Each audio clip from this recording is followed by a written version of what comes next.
gemulação, então, ela ocorre em seres unicelulares, como as leveduras, e seres pluricelulares, como as esponjas e as hidras, mas pode ocorrer em seres superiores também.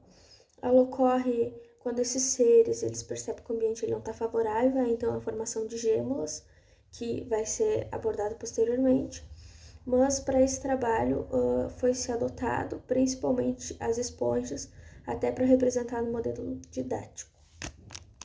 A gemulação, então, ela ocorre de forma assexuada, ou seja, não precisa de dois progenitores para que ocorra, ou seja, o masculino e o feminino. Considerando as esponjas, que é o que a gente vai se deter no modelo didático posteriormente, que representam o filo porífera, então esses poríferos, quando eles perceberem que o ambiente ele não está mais favorável, que não está propício ao seu desenvolvimento, então ele vai criar gêmulas na sua camada externa, que vai então absorver os amebócitos. E ali esses amebócitos eles vão sofrer mitose, ou seja, uma célula ela vai se dividir em duas, cada uma dessas duas células vai se dividir em duas e assim sucessivamente. Quando eles perceberem que o ambiente ele vai estar bom para o seu desenvolvimento, então essa gêmula ela vai se abrir e vai começar a liberar essas células. E cada uma delas vai originar um novo porífero. E o porífero anterior, que originou essa gêmula, geralmente morre. Gemulação ou genitalidade, processo de reprodução no qual é formado o progenitor gemas na parte externa por meio de mitoses. Essas gemas se separam do corpo e dão origem a novos seres. Características: esse processo ocorre em seres uni- ou pluricelulares, como por exemplo as leveduras, esponjas nas hidras.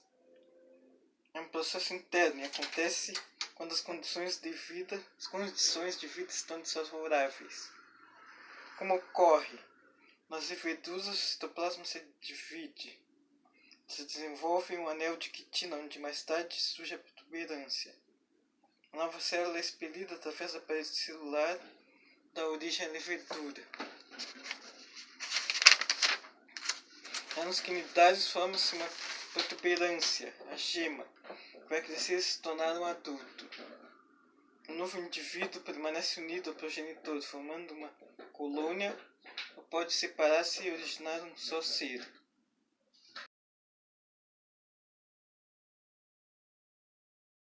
A gemulação ela ocorre em poríferos de água doce, nesse caso a gente está representando uma esponja.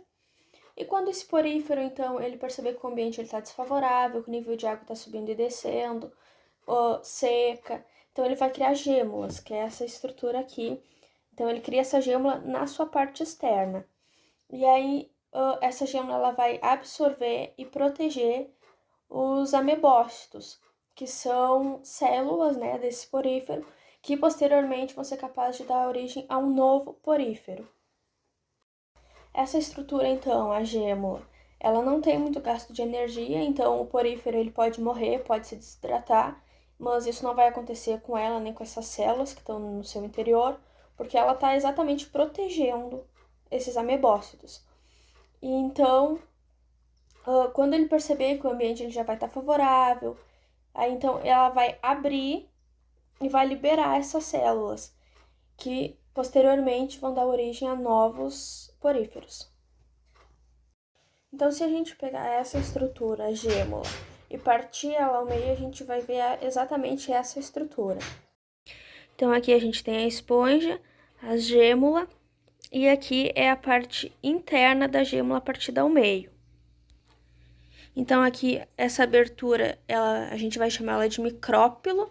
Essas estruturas brancas são as espículas, em amarelo a membrana externa, em marrom a membrana interna, e no interior, cada bolinha dessas seria um amebócito, que então vai ser liberado no ambiente e vai dar origem a uma nova esponja. Então, para fazer o modelo didático, a gente utilizou uma bucha vegetal para representar a esponja, e para representar a gêmula e a sua estrutura interna, a gente utilizou massa de modelar. Então aqui a gente tem uma animação representando esse mesmo processo de gemulação, onde a gêmula está liberando as células e posteriormente cada uma delas vai originar um novo porífero.